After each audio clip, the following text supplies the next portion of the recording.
autorresuelve recurso de apelación. Objeto de la decisión: resolver el recurso de apelación presentado por el defensor del señor contra la decisión proferida por el juzgado segundo penal municipal de Facatativá con funciones de control de garantías en la fecha 21 de mayo del 2024, a través de la cual negó la solicitud de sustitución de medida de aseguramiento del antes citado. La llamada sustitución de la medida de aseguramiento contemplada en el artículo 307 parágrafo tiene algo muy importante, y es un requisito objetivo. ¿Y ese requisito objetivo qué es? El paso de un año de la medida. Pero el legislador no solamente señala ese requisito objetivo, sino que el legislador de manera absolutamente juiciosa indica: pero cuando se haga esta sustitución, la Fiscalía y el apoderado de víctimas puede solicitar la prórroga de dicha medida. Esa es precisamente una facultad que se le da a la Fiscalía, que debe estar atento si considera que las condiciones por las que se impuso la medida de aseguramiento en sede de garantías en un primer momento,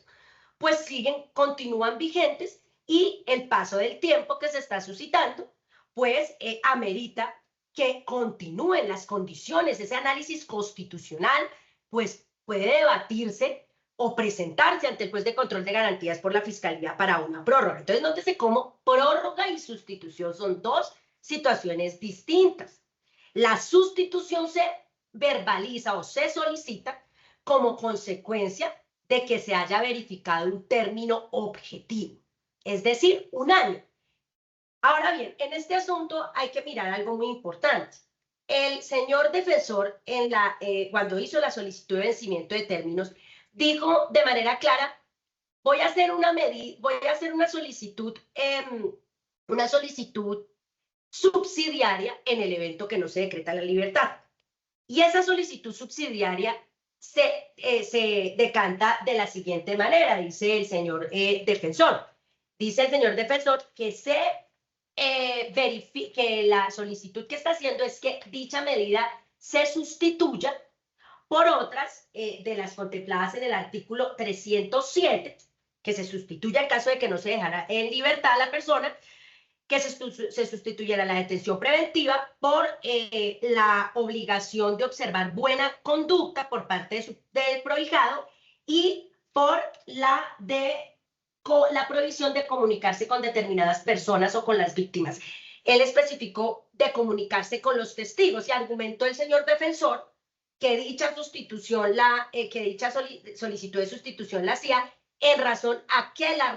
las razones que dio la Fiscalía en sede de garantías para solicitar la imposición de la medida de aseguramiento fue precisamente el tema de los testigos y demás. Entonces, por eso él solicita que haya una sustitución de la medida por el paso del tiempo.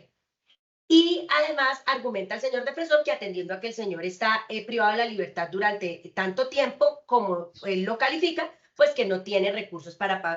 pagar una caución prendaria, por lo que solicita se genere una caución curatoria. Entonces, entonces aquí analicemos que el debate que centra la juez de primera instancia, argumentando, en primer lugar, no se pronunció en la primera oportunidad, no se pronunció sobre ese punto. Yo decreto la nulidad, y ella inicia su intervención indicando que no va a solicitar, pues que en su entender, el señor defensor no hizo argumentación y no habría lugar, por eso, a darle trámite, pero que ella le va a dar trámite y que es respetuosa de las decisiones de segunda instancia, y que en ese sentido considera la señora juez que el señor defensor no hizo una argumentación como se exige en el artículo 308. La pregunta o el problema jurídico que se plantea era una obligación del señor defensor de Blanco a hacer una argumentación de conformidad con el artículo 308. Y sobre esto la posición de los no recurrentes tienen dos extremos. Está la Fiscalía y el Ministerio Público, que citan dos que citan a la misma jurisprudencia, pero la utilizan para una argumentación diferente. Y en ese sentido es indicando que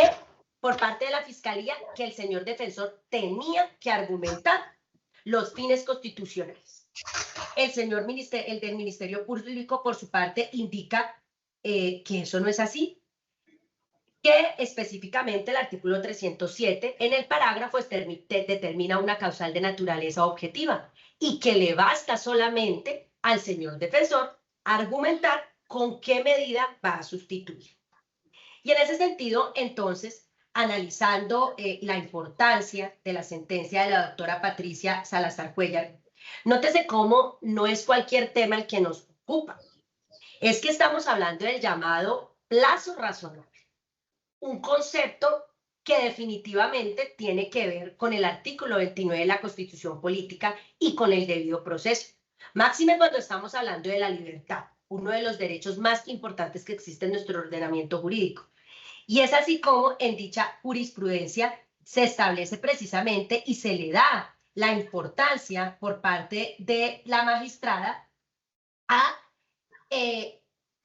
al deber que tiene la Fiscalía de asistir a la audiencia de sustitución para allí mismo hacer la solicitud de prórroga o hacerla en otro momento, obviamente, pero para poder oponerse a esa solicitud que está haciendo la defensa, si así lo considera.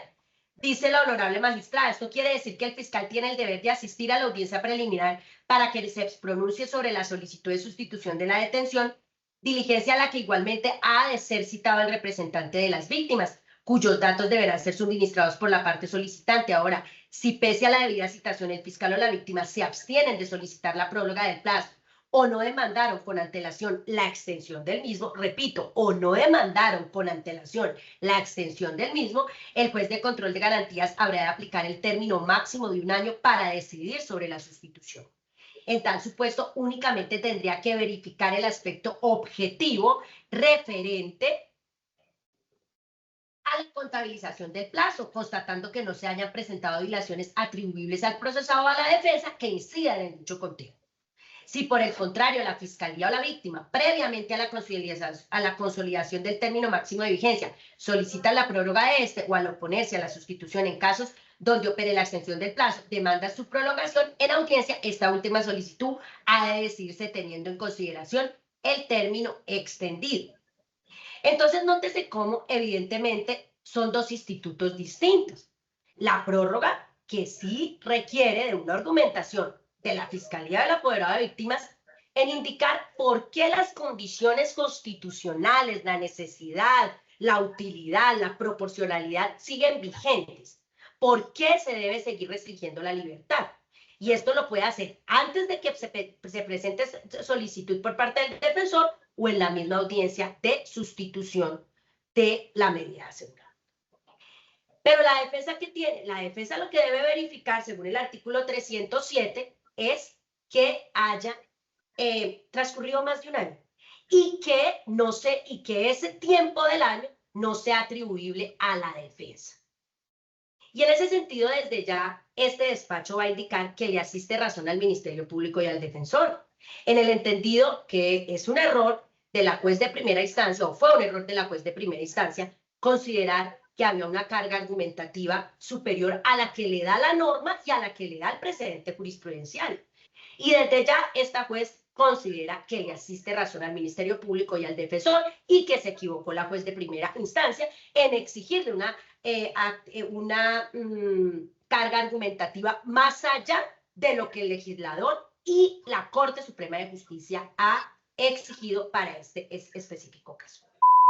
Y en ese sentido, al ya haber transcurrido 388 días, pues ya no es posible que el señor siga privado de la libertad.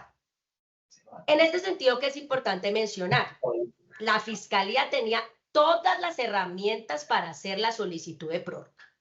Y así como en la audiencia de sustitución de medida de aseguramiento hizo una gran interpretación de la unidad de defensa, esa misma agilidad podía haber tenido el señor fiscal para hacer la solicitud de prórroga de la medida ante el juez de control de garantías antes de que este fenómeno acaeciera, con la argumentación y con las determinaciones que la misma jurisprudencia que el señor fiscal determinó había podido hacerlo, sin embargo, no lo hizo. Así las cosas, por lo expuesto, el Juzgado Primero Penal del Circuito de Facatativá, Cundinamarca, en funciones de garantía, resuelve, primero, revocar la decisión proferida el 21 de mayo del 2024 por el Juzgado Segundo Penal Municipal de Facatativá con funciones de control de garantías por los argumentos señalados en la parte motiva. Segundo, conceder la sustitución de la medida de aseguramiento privativa de la libertad por la medida de aseguramiento no privativa de la libertad al señor. Desde el curso 90 de los oficiales, donde aprendió con casos reales